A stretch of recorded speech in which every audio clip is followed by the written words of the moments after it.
If someone had told Mariah Cortez that she'd end up cleaning luxury apartments in a Manhattan high-rise where people vanished, she would have laughed, rolled her eyes, and blamed the messenger for watching too many late-night conspiracy videos.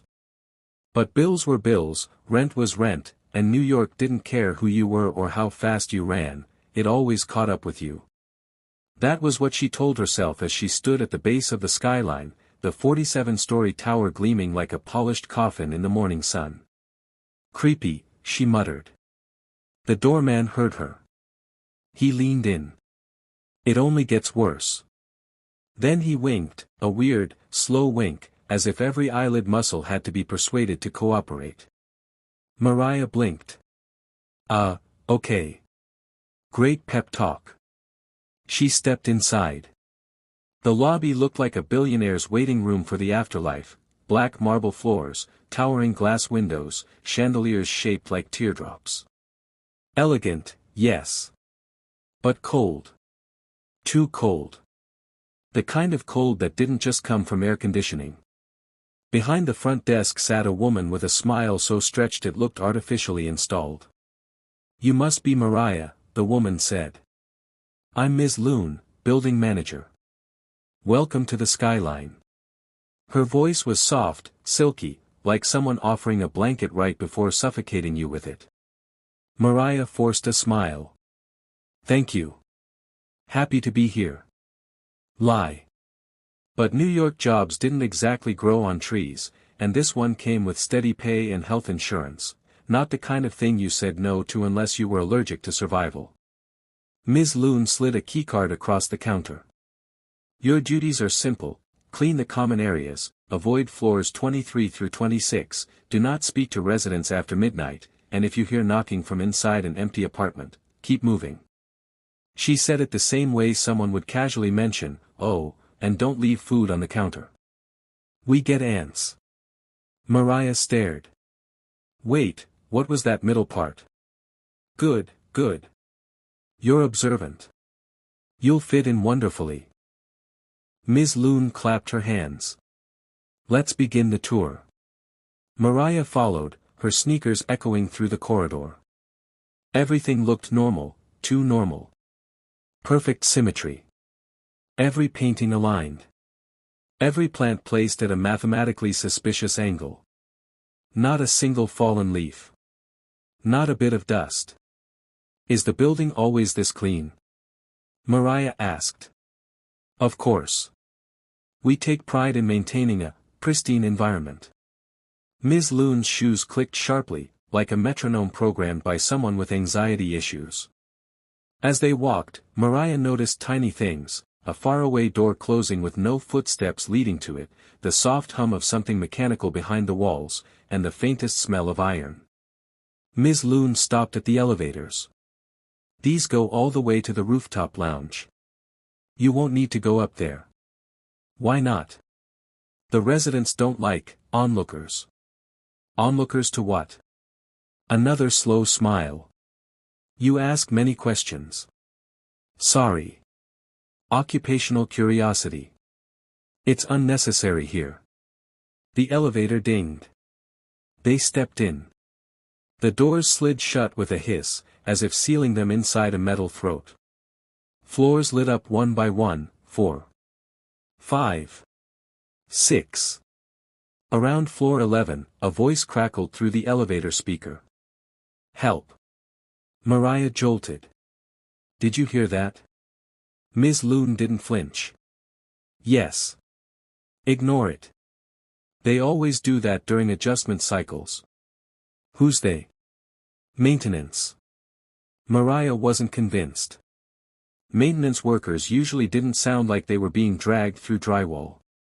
When the doors opened on floor 14, the hallway lights flickered, just for a second, but enough to make Mariah's skin prickle. "Electrical upgrade in progress," Ms. Loon said, too quickly. They walked past a door labeled 1406. It trembled. Mariah froze. A voice whispered from inside. "Don't come in." Mariah backed away. "Okay, nope. Absolutely not. Why is the apartment talking?" "It isn't. Your mind is simply adjusting to the building's acoustics. That was a voice. Yes. The acoustics here are very advanced. Mariah lifted an eyebrow. Does OSHA know about these acoustics? Ms. Loon didn't answer. Instead, she handed Mariah a small black booklet titled The Skyline, Rules for Survival. Mariah laughed. Survival? Seriously? It's just a word. But Ms. Loon's eyes said it wasn't. They returned to the lobby. The doorman gave Mariah another slow, strained wink. Welcome aboard, he said. Hope you last longer than the others. He paused. I mean, welcome. Mariah exhaled. Deeply. Too deeply. Maybe this was just old building weirdness. Maybe everyone here had a dark sense of humor.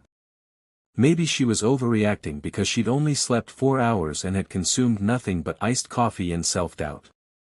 Still, as she left for her first shift assignment, she felt eyes on her. Not human eyes. Something else. Watching. Waiting. Something that had been here long before her. Something that wanted her to stay. And, perhaps, something that wanted her dead. Mariah had cleaned in plenty of places before, airbnbs, hotel rooms, one awful wedding venue where she discovered things she still refused to speak of. But nothing compared to the atmosphere inside the Skyline. The deeper she went, the more the building seemed to watch her with invisible eyes. Her first assignment, clean the 12th floor laundry room. Easy enough. Laundry rooms didn't talk. Usually. She pushed her cart out of the elevator and heard the comforting hum of washing machines. But the moment she opened the laundry room door, her comfort evaporated. A man stood inside, dressed in a perfectly pressed suit, staring at a dryer that wasn't on. Like, staring. As if he was waiting for it to confide its darkest secrets. Mariah stepped in cautiously. Good morning, sir. Just here to clean. He didn't move. Didn't blink. Didn't breathe. No, he did breathe, but in a weird, shallow way like someone pretending to be alive. Finally, he turned his head slowly. Too slowly. Do you hear it? He asked. Mariah forced a polite smile. Hear, what? The heartbeat. She hesitated. Whose heartbeat? He pointed at the dryer. Mariah stared at the appliance. Sir, that is a dryer. It dries socks. It does not have cardiovascular function. The man leaned in closer to her, clutching his suit jacket tightly. They all make mistakes, he whispered. All of them. They think the walls don't listen, but they do. The heartbeat keeps time. It's how they measure us. Who measures us? She asked, instantly regretting participating in this man's spooky TED Talk. He stared at her with wide, hollow eyes. They will kill you if you're too loud. Mariah held up her hands. Okay. Thank you for your advice. I will, keep that in mind. She grabbed a spray bottle, pretending she had somewhere urgent to clean. The suited man walked out, mumbling about the 13th drumbeat, whatever that meant. When she was finally alone, Mariah looked back at the dryer. It thumped. Once. She squeaked, jumped backward, and pointed her cleaning spray at it like it was pepper spray. Look, dryer, she muttered. I'm not scared of appliances. I've battled toasters older than my grandmother. The dryer thumped again. Mariah slammed the laundry room door and sprinted out into the hallway. Next stop was the 8th floor trash room, another supposedly simple task.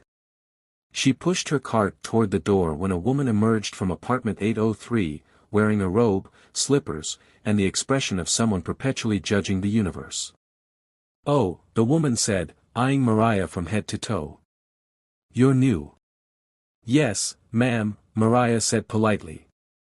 The woman leaned forward conspiratorially. Let me give you a tip. Don't trust the elevators. Mariah nodded awkwardly. Yes, ma'am. Thank you. They lie, the woman whispered. Elevators lie. Yes. They tell you you're going up, but you're not. Then where am I going? Somewhere else. Mariah blinked. Okay. I think someone skipped their morning meds. The woman gasped dramatically. I never skip my meds. Then she smiled sweetly and shut the door, humming a cheerful tune that somehow sounded like a funeral march. Mariah rubbed her temples. This place is ridiculous. As she turned toward the trash room, someone called out.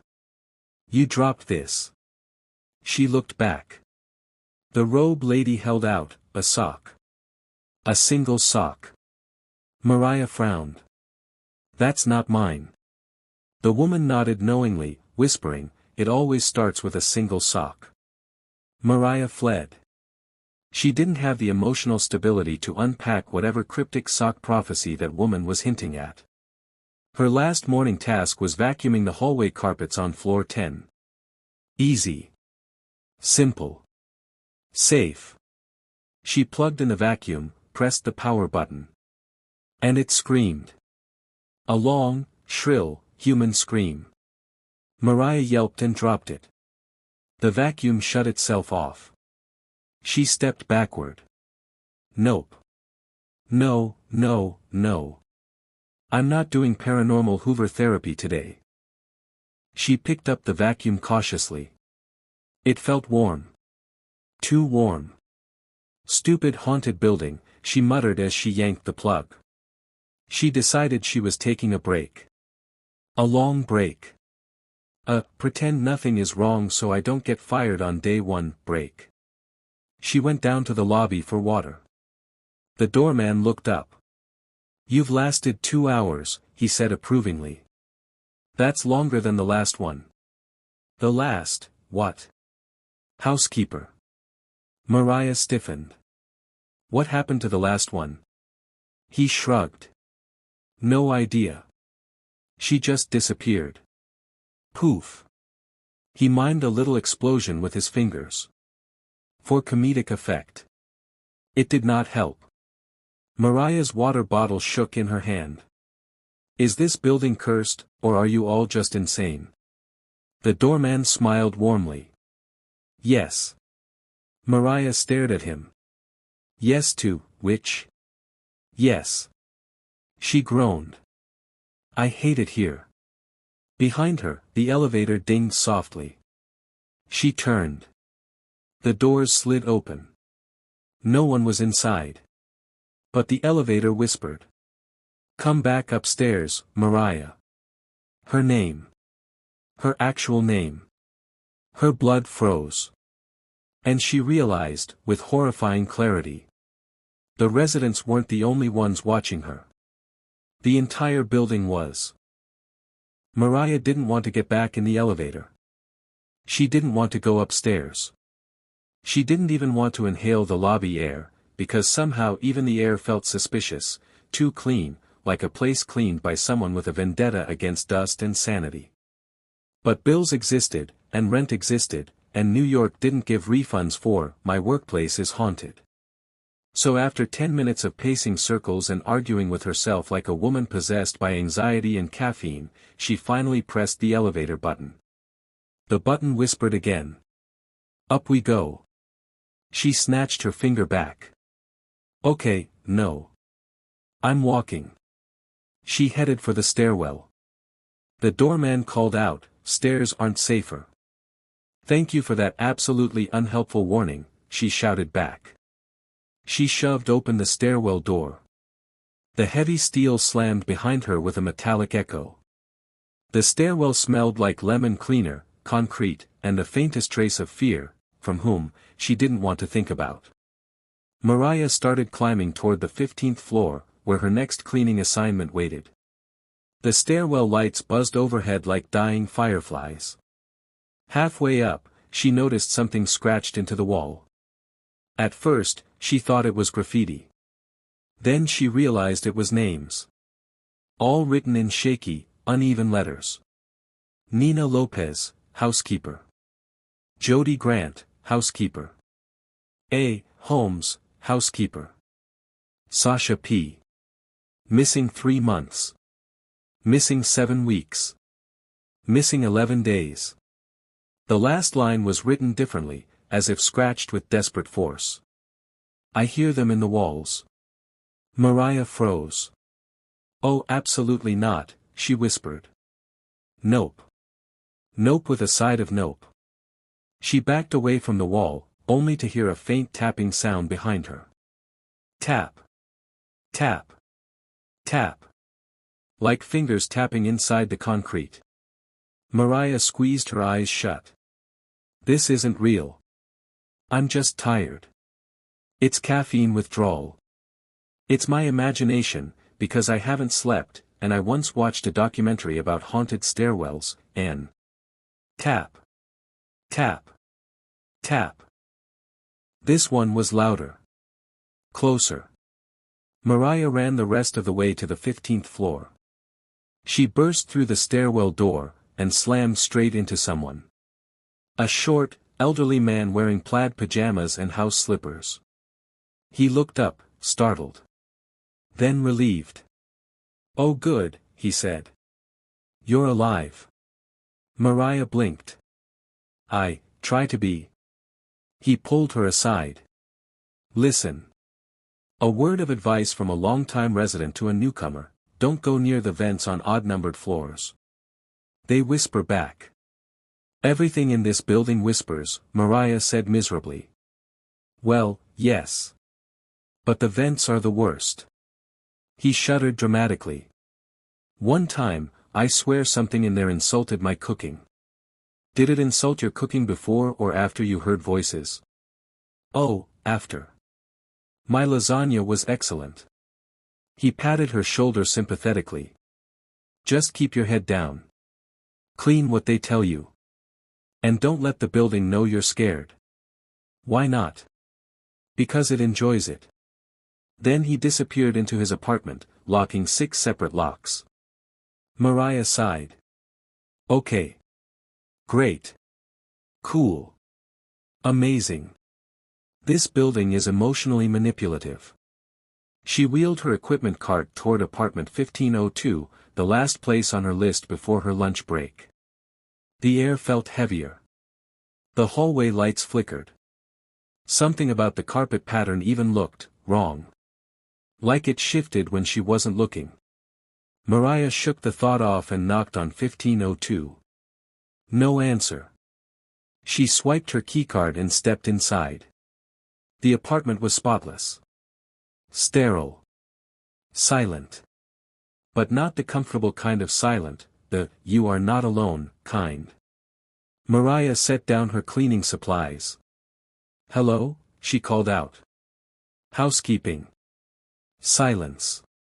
She made her way toward the kitchen, spraying countertops, wiping surfaces. Then she heard it. A soft sound. From the bedroom. Not footsteps. Not breathing. Just humming. A soft, eerie tune, like a lullaby sung by someone who had forgotten the words halfway through and improvised with. Unsettling sounds. Mariah froze. Hello, she whispered. The humming stopped. She stepped backward, heart racing. A shadow moved under the bedroom door. Mariah grabbed the only weapon she had, a feather duster. Listen, whoever you are, she said, pointing it like a sword, I'm not afraid to fluff your face. The door creaked open. Slowly. Very slowly. A gust of cold air washed out. Inside, the bedroom was empty. But on the bed sat something she hadn't expected. A folded housekeeper uniform. Clean. Neatly arranged. With a name tag on top. Nina Lopez. Mariah's stomach dropped. The name from the stairwell wall. She backed away, too fast, and bumped into someone standing behind her. She turned around. It was the suited man from the laundry room. He smiled too wide. They don't like it when we leave things unfinished, he whispered. Mariah stepped back. I didn't leave anything unfinished. Oh, but she did. He pointed at the bedroom. Mariah followed his gaze. The bed was now empty. No uniform. No name tag. Nothing. She swore under her breath. I hate this place so much. The man leaned in. They're watching you now. Who is they? She snapped. He smiled, whispering. The building. The walls. The ones who stay hungry. Mariah bolted out of the apartment. She didn't care if she lost her job. She didn't care if the hallway chased her. She didn't care if the carpet swallowed her whole. She sprinted to the elevator. It opened for her. Without pressing the button. Inside, the lights flickered warmly, welcoming her. And the elevator whispered. Going down. Mariah screamed. Mariah didn't get in the elevator. Absolutely not. She backed away slowly, hands up like the glowing steel box was a wild raccoon ready to bite. Nope. Not doing this, she muttered. You do not whisper directions at me like you're a satanic GPS. The elevator sighed. Like it was disappointed. Mariah turned and ran for the stairwell. Again. She burst through the door and nearly screamed when she saw someone sitting on the steps. A teenager.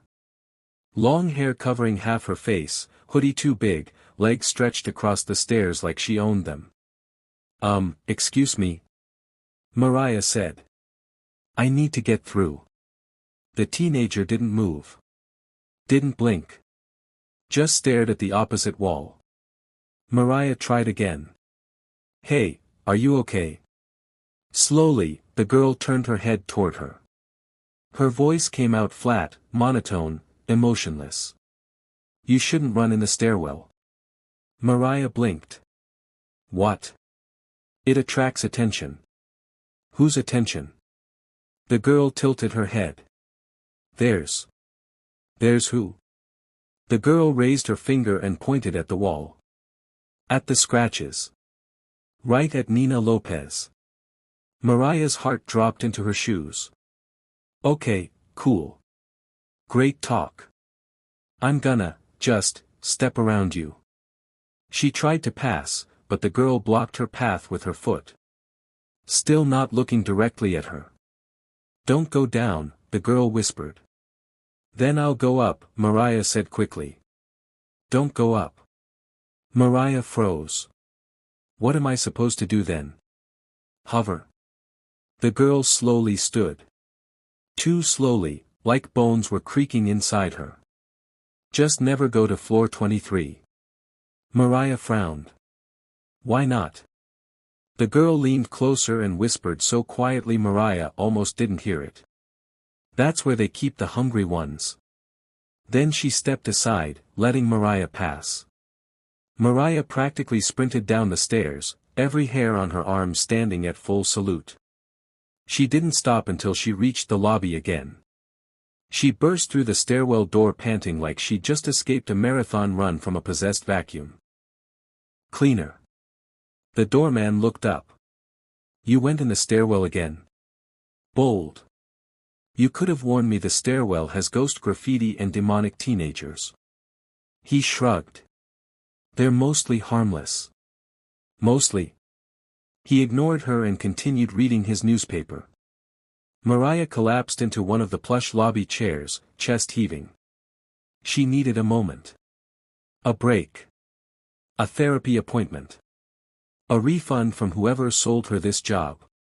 Ms. Loon glided into the lobby like a haunted swan, her shoes clicking far too lightly to make real sound. Mariah, she said with unsettling calm. You're off schedule. Mariah stood. Ms. Loon, I need to talk to you. There are voices. People disappearing. Ghost laundry. Elevators that whisper my name. Teenagers that speak in doom poetry. Ms. Loon raised a hand. Adjustment period. What? All new employees experience difficulty. The building has a strong personality. It's not a personality, it's a problem. Ms. Loon's smile sharpened. Don't raise your voice, dear. Why? Because the building listens. Mariah stopped mid-breath. The building, she repeated. As in, the actual physical building. Yes. You're serious. Yes. You expect me to believe that concrete and windows and overpriced architecture are alive. Ms. Loon clasped her hands gently. Alive is an oversimplification. Mariah stared. She was done. So done. Okay. I quit, she said. I'm out. I'll find a normal job. I'll mop floors in a supermarket, I'll clean hot dog carts, I'll join a circus. Anywhere but here. Ms. Loon didn't blink. You can quit, of course. Thank you. But only after your contract ends. Mariah froze. My what? Ms. Loon held up a neatly printed document. Mariah recognized her signature at the bottom. When did I sign that? The welcome packet, Ms. Loon said sweetly. Page 17. I didn't read that far. It was like a novel written by a lawyer who hates joy. Yes, well, the contract binds you for 6 months. 6 months. Unless, of course, Ms. Loon continued softly, you wish to break the contract. Yes. Obviously. Breaking the contract requires consequences. Mariah gulped. Consequences? Ms. Loon leaned in, her voice dropping to a chilling whisper. The building gets to keep something. Mariah stepped backward. Like what? A finger. A memory. A year of your life.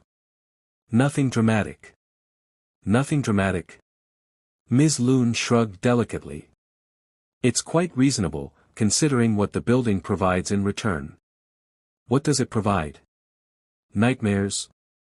Demonic dryers? Stability.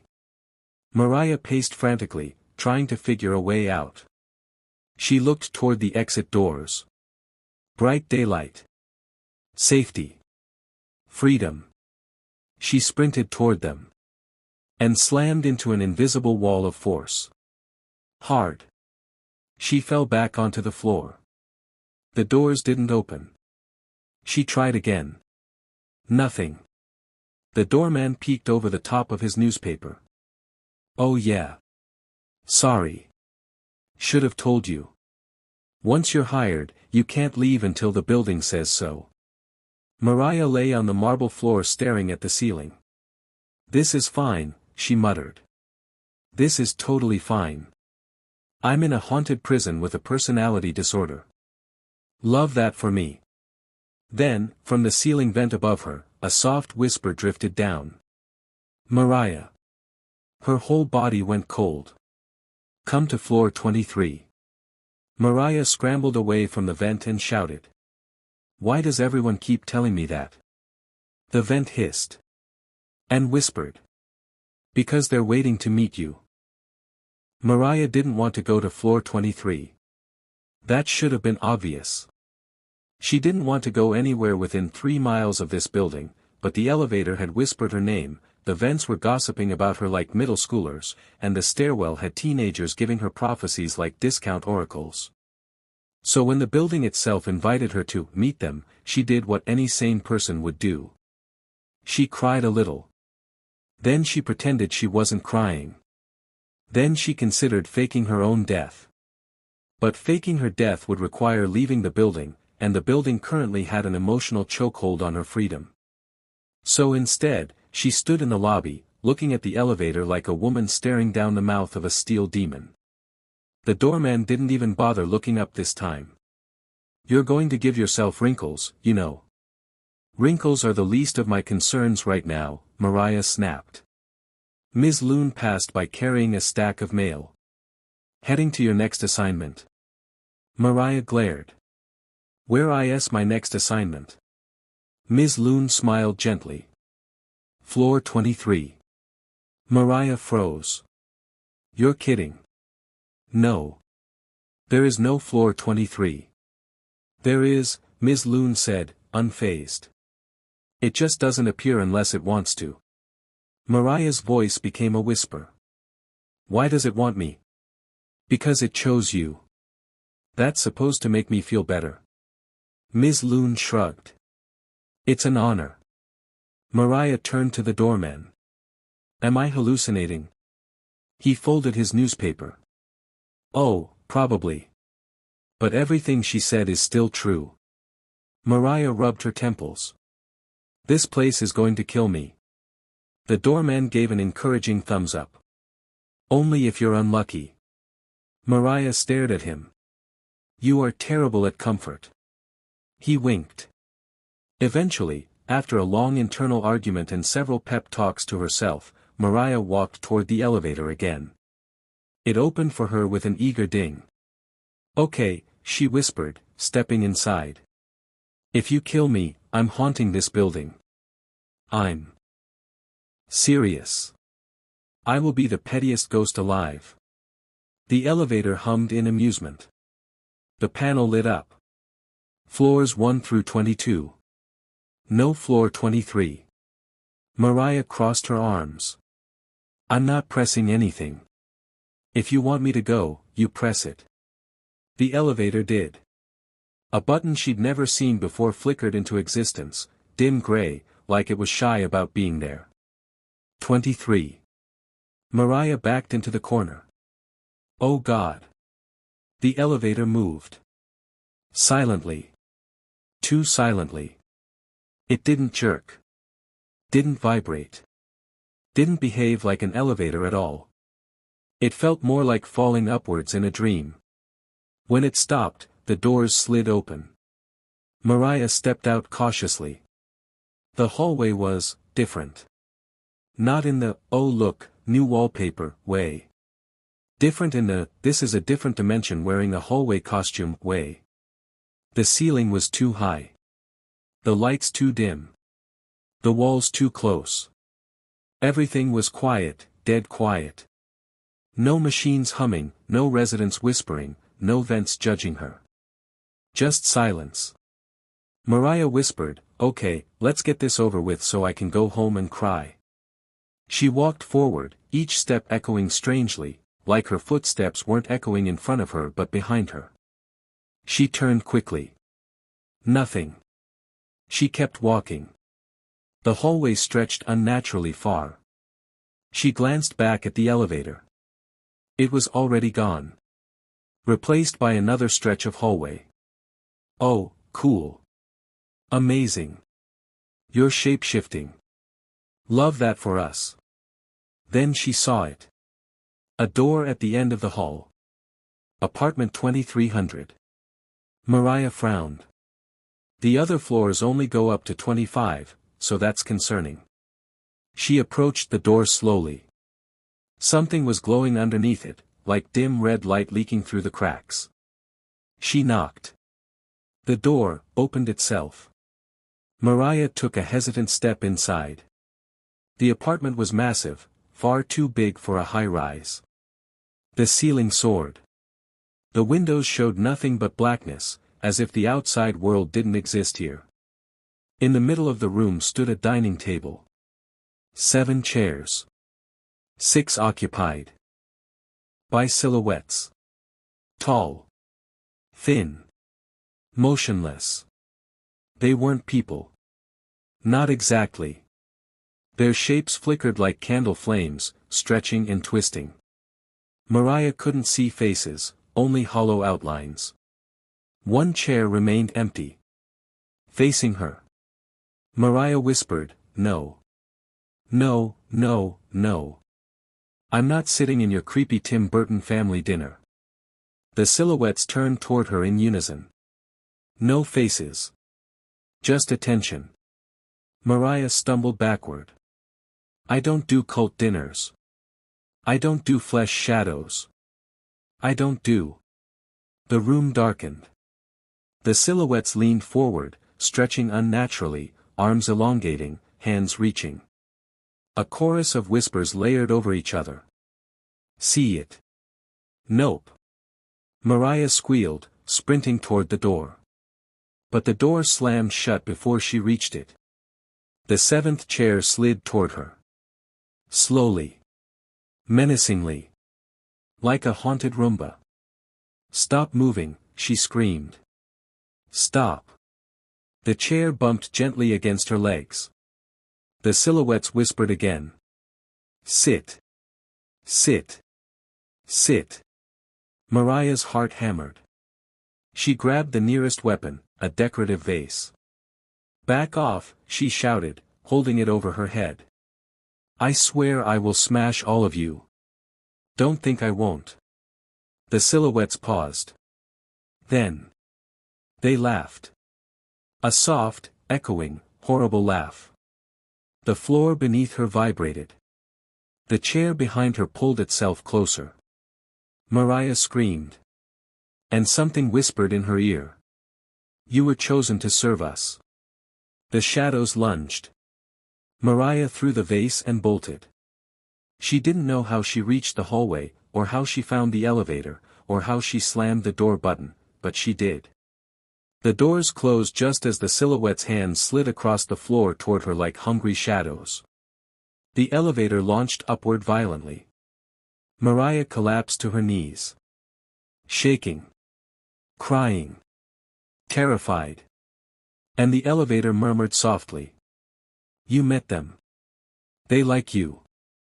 Mariah whispered back through tears. Please, don't let there be a chapter 6. But there would be. And the building knew it. Claire woke up screaming. Not because of a nightmare, she would have preferred a nightmare, but because something was standing at the foot of her bed. A silhouette. Tall. Thin. Slightly hunched, like its spine was built wrong. It didn't move. It didn't breathe. It didn't even flinch when she hurled her shoe at it. The shoe sailed through empty air and hit the wall. The figure vanished. Claire's pulse hammered. Her breath shook violently. She rubbed her eyes, convincing herself it was a hallucination brought on by anxiety, exhaustion, and the fact that she had spent the past few days cleaning apartments that hadn't had living tenants in years. She checked her phone, 3:03 a.m. Of course. The demon hour. Illuminating her room in a pale glow was the cluster of red sticky notes she had peeled off the building's doors. She hadn't realized she had unconsciously arranged them on her bedside table. Some said don't let them see you. Some said don't let them in. One, right in the middle, said they will kill you. She hadn't placed that one there. Claire's skin crawled. I'm moving, she whispered to herself. Health insurance won't cover a haunting. But even she didn't believe that. She needed money. She needed this job. And deep down, she needed answers. Because something was very, very wrong with Finch Tower. She stepped into the hallway. Silence. Perfect silence. The kind of silence that felt heavy, like it had been manufactured. As if the building swallowed all sound to prevent anyone from hearing what moves in the walls. Claire walked toward the service elevator, broom in one hand, flashlight in the other. The elevator dinged. Just once. But the doors didn't open. She stared at them for a full 5 seconds before whispering. Please don't make me. The doors slid open. Inside stood Mrs. Marlowe, smiling so hard her cheeks looked stapled in place. Working late? She asked cheerfully. Her voice echoed far too loudly in the small space. I couldn't sleep. Oh, most people in this building don't. Isn't that lovely? Lovely, Claire echoed weakly. Mrs. Marlowe leaned in, eyes bright, posture stiff like a taxidermied librarian. You should join us tonight. Early morning community get-together. Very special. Very intimate. Claire swallowed. What kind of get-together? Oh, you know. Mrs. Marlowe giggled. The kind this building prefers. The doors closed. The elevator descended. Not to the lobby. Not to the basement. Far below. Lower than the basement should go. Claire slammed the emergency stop button. Nothing happened. She tried prying the doors open. They didn't budge. Then. The elevator jerked, whined, and stopped with a metallic groan.